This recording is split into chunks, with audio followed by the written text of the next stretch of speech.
കേരളം കഴിഞ്ഞ ഒരാഴ്ചയായി സജീവമായി ചർച്ച ചെയ്തുകൊണ്ടിരുന്നൊരു വിഷയമായിരുന്നു ഗോപൻ സ്വാമിയുടെ സമാധി. ഏകദേശം ആ ഒരു കാര്യങ്ങൾക്ക് ഒരു തീർപ്പുണ്ടായിരിക്കുന്നു, കൃത്യമായ ഒരു ഉത്തരം അതിന് ലഭിച്ചിരിക്കുന്നു ഈ ഘട്ടത്തിൽ എന്നുള്ളതാണ്.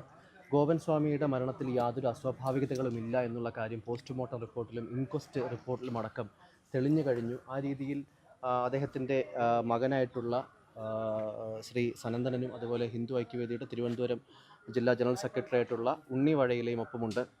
ആദ്യമായിട്ട് സനന്ദനൻ മകനോടാണ് വലിയൊരു ആരോപണങ്ങൾ, അല്ലെങ്കിൽ ഒരുപാട് രീതിയിലുള്ള ആരോപണങ്ങളൊക്കെ കേട്ട് തളർന്നു നിൽക്കുന്നൊരവസ്ഥയിലാണെന്ന് കൃത്യമായി തന്നെ മനസ്സിലാക്കി ചോദിക്കുകയാണ്. പക്ഷേ ആ ഒരു സമാധി സ്ഥലം പൊളിച്ചത് കൊണ്ട്, അല്ലെങ്കിൽ കൃത്യമായിട്ടൊരു വസ്തുതകളൊക്കെ വെളിയിൽ വന്നതുകൊണ്ട് ഇപ്പോൾ കൃത്യമായും ആ ഒരു ആരോപണത്തിൽ നിന്ന് പൂർണ്ണമായിട്ടും മുക്തനാവാനും സത്യം എന്താണ് തിരിച്ചറിയാനും ഉണ്ടായൊരു സാഹചര്യം ഉണ്ടായില്ല. അതിൽ ചെറിയൊരു സന്തോഷമെങ്കിലും ഇല്ലേ?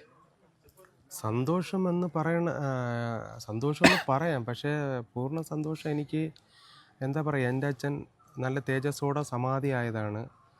ഈ സമാധിയായ എൻ്റെ അച്ഛൻ പിന്നെ എനിക്ക് എന്താ പറയുക, മെഡിക്കൽ കോളേജിൽ നമുക്ക് പോസ്റ്റ്മോർട്ടം കഴിഞ്ഞ് കിട്ടിയപ്പോൾ കിടത്തിയിട്ടാണ് കിട്ടിയത്. അതിൻ്റെ ഒരു വിഷമം എനിക്ക് നല്ല രീതിയിൽ മനസ്സിലുണ്ട്. ഇത് ഏത് രീതിയിലാണ് നാളെ ഉണ്ടാകുന്ന ഈ ഒരു മഹാസമാധി? 3 മണിയോടെ കൂടിയാണെന്നാണ് ഞാൻ മനസ്സിലാക്കുന്നത്. അതെ, 3 മുന്നേ തുടങ്ങും. 3 മണിക്ക് തുടങ്ങും. ഈ ആത്മീയ ആചാര്യന്മാരുടെയും മഠാധിപതികളുടെയൊക്കെ നേതൃത്വത്തിലായിരിക്കുമെന്ന് അറിയുന്നു.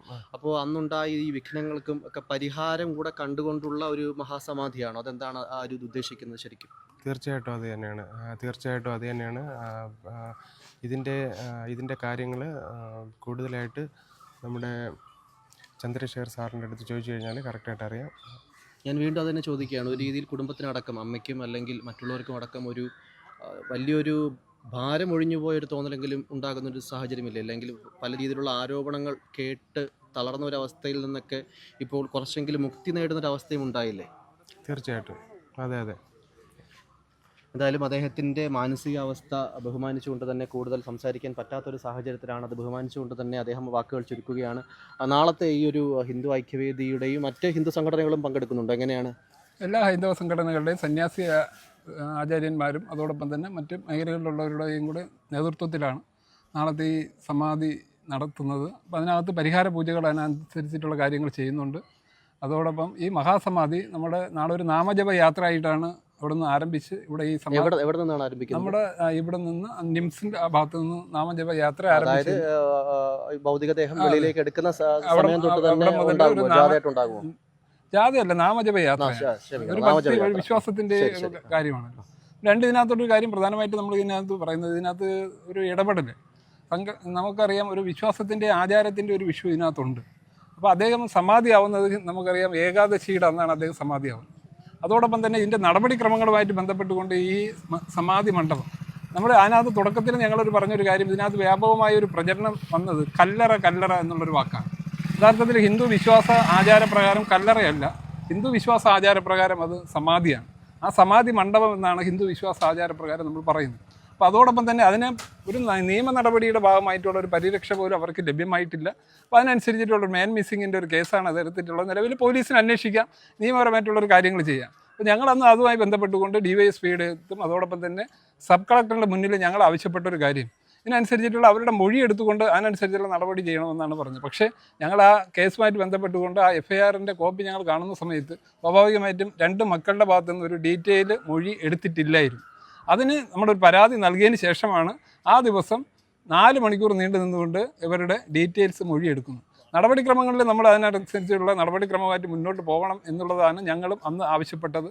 ഒരു വിശ്വാസത്തിൻ്റെ ആചാരത്തിൻ്റെ ഭാഗം അതിനകത്തുള്ള സമയത്ത് ഇതിനനുസരിച്ചിട്ടുള്ളൊരു തലത്തിലേക്കുള്ളൊരു ഇഷ്യൂ ഉണ്ടാകുന്ന സമയത്ത് അതിൻ്റെ പിന്നിലൊരു മോട്ടീവ്, അതിൻ്റെ പിന്നിൽ എന്താണ് ഒരു അജണ്ട ഉണ്ടായിരുന്നത് എന്നതിനെക്കുറിച്ചും ഒരു അന്വേഷണം നടത്തി ഇതിൻ്റെ പിന്നിൽ എന്തിനു വേണ്ടിയിട്ടാണ് ഇതിൻ്റെ പിന്നിലൊരു സംഘർഷത്തിനൊരു സാധ്യത ഉണ്ടായത് എന്നതിനെക്കുറിച്ചും കൂടെ അന്വേഷണം നടത്തണമെന്നാണ് ഹിന്ദു സംഘടനകൾക്ക് പറയാനുള്ളത്.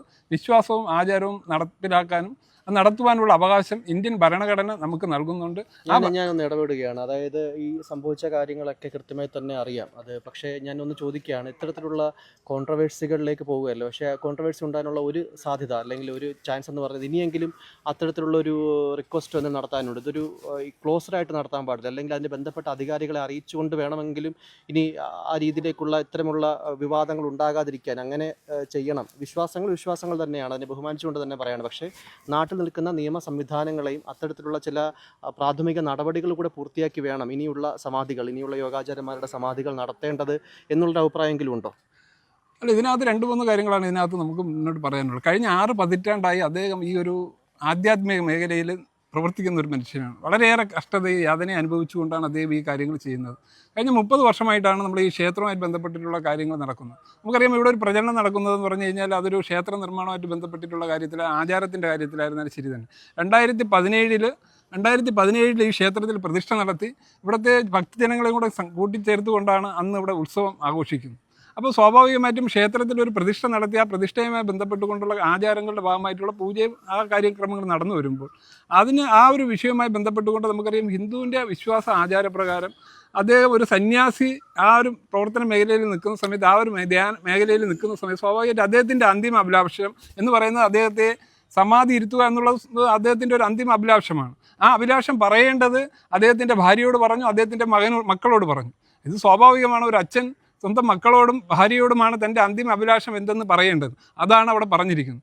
അതിൻ്റെ പൂർത്തീകരണമാണ് അവരുടെ സമാധിയുമായി ബന്ധപ്പെട്ട് നടന്നത്. ഒരു കാര്യം കൂടി ചോദിക്കണം, അതായത് നാളെ ഉണ്ടാകുന്ന ഈ മഹാസമാധി ഒരു മറ്റുള്ള ആൾക്കാർക്ക് കാണാൻ താല്പര്യമുള്ള ആൾക്കാർക്ക് വരാവുന്ന ഒരു സമാധിയായിരിക്കുമോ, അല്ലെങ്കിൽ ഈ ആചാര്യന്മാരുടെ മാത്രം മേൽനോട്ടത്തിൽ നടന്നൊരു സ്വകാര്യ ചടങ്ങായിരിക്കും? അതെങ്ങനെയായിരിക്കും? അതിനെ പറ്റിയുള്ളൊരു അല്ല, ഇതിനകത്ത് നമ്മൾ നടക്കുന്നത് ഇതൊരു സ്വകാര്യമായിട്ടുള്ളൊരു ചടങ്ങല്ല. ഇതൊരു വിശ്വാസത്തിൻ്റെ ആചാരത്തിൻ്റെ ഒരു ഭാഗമാണ്. നമുക്കറിയാം, ഈ വിശ്വാസത്തിൻ്റെ ആചാരത്തിൻ്റെ ഭാഗമായിട്ട് ഒരു സമാധി ഇരുത്തിയ സ്ഥലത്ത് ആ സമാധിയുടെ ഒരു മാൻ മിസ്സിങ്ങിൻ്റെ ഒരു പരാതി ഉണ്ടായി. അത് നിയമപരമായിട്ട് അതനുസരിച്ചുള്ള അന്വേഷണം നടന്നു. ആ സമാധി മണ്ഡപം പൊളിച്ചുകൊണ്ടാണ് അദ്ദേഹത്തിൻ്റെ ഗോപി എന്ന് പറയുന്ന വ്യക്തിയുടെ അദ്ദേഹത്തിൻ്റെ ബോഡി പോസ്റ്റ്മോർട്ടം നടത്തി അതിൻ്റെ ഇൻക്വസ്റ്റ് നടപടികൾ പൂർത്തിയാക്കിയത്. ഗോപൻ സ്വാമിയുടെ ഇൻക്വസ്റ്റ് നടപടികൾ പൂർത്തിയാക്കിയത്. പക്ഷേ അതിൻ്റെ ഭാഗമായിട്ട് അതിനനുസരിച്ചിട്ടുള്ള പരിഹാര പൂജകൾ അതിനകത്ത് ചെയ്യേണ്ടതുണ്ട്. ആ പരിഹാര പൂജയും അതോടൊപ്പം തന്നെ മുഴുവൻ ഈ മേഖലയിലുള്ള ഹൈന്ദവ വിശ്വാസി സമൂഹത്തെ സംഘടിപ്പിച്ചുകൊണ്ട് ഇത് നടത്തുന്നതെന്ന് പറഞ്ഞു കഴിഞ്ഞാൽ ആരെങ്കിലും വെല്ലുവിളിച്ചുകൊണ്ടല്ല, ആർക്കെങ്കിലും എതിരായിട്ടുമല്ല.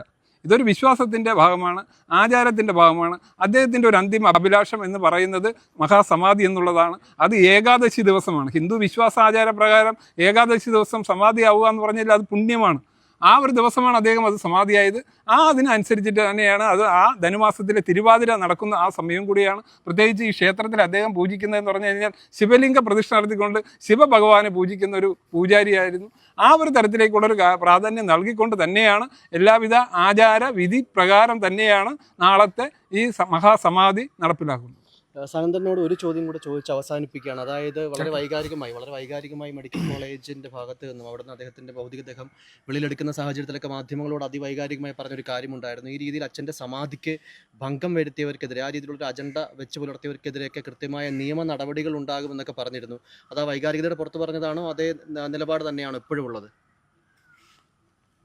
അത് എനിക്കിപ്പോൾ ഒന്നും തോന്നുന്നില്ല പറയാൻ. ഞാൻ പിന്നെ എൻ്റെ മനസ്സ് ശരിയാണ്. തീർച്ചയായും. അപ്പോൾ എന്തായാലും അത്തരത്തിലാണ്.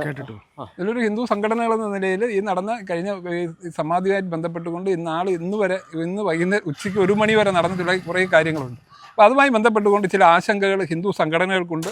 ആ ആശങ്കയുടെ ഭാഗമായിട്ട് നമ്മൾ നിയമപരമായിട്ട് ഒരു പരാതി നമ്മുടെ റൂറൽ എസ് പിക്ക്, ഹിന്ദു ഐക്യവേദിയുടെ നേതൃത്വത്തിൽ റൂറൽ എസ് പിക്ക് പരാതി നൽകുകയാണ്. ആ പരാതിയുടെ ഭാഗമായിട്ട് ഈ സമാധിയുമായി ബന്ധപ്പെട്ടുകൊണ്ട് അതിൻ്റെ ഉള്ളിൽ ആരൊക്കെയാണ് അതിൻ്റെ ഉള്ളിലുള്ള ഇതിനകത്ത് നടന്നിട്ടുള്ള ഇടപെടലുകൾ, അതിനെക്കുറിച്ച് സമഗ്രമായ ഒരു അന്വേഷണം നടത്തി അവർക്കെതിരെ നിയമ നടപടി സ്വീകരിക്കണമെന്നാണ് ഹിന്ദു ഐക്യവേദിയുടെ നേതൃത്വത്തിൽ നമുക്ക് ഇതിനുള്ള നിയമപരമായിട്ടുള്ള പരാതിയുമായി ഞങ്ങൾ മുന്നോട്ട് പോകുന്നുണ്ട്. ആ നടപടിക്രമങ്ങൾ ഉണ്ടാവണമെന്നാണ് ഹിന്ദു സംഘടനകൾക്ക് പറയാനുള്ളത്. അത്തരത്തിലാണ് എന്തായാലും വിശ്വാസ ആചാര സംഘടനകളിലേക്ക് ഒരു തീരുമാനം. നാളെ അദ്ദേഹത്തിൻ്റെ ഒരു മഹാസമാധി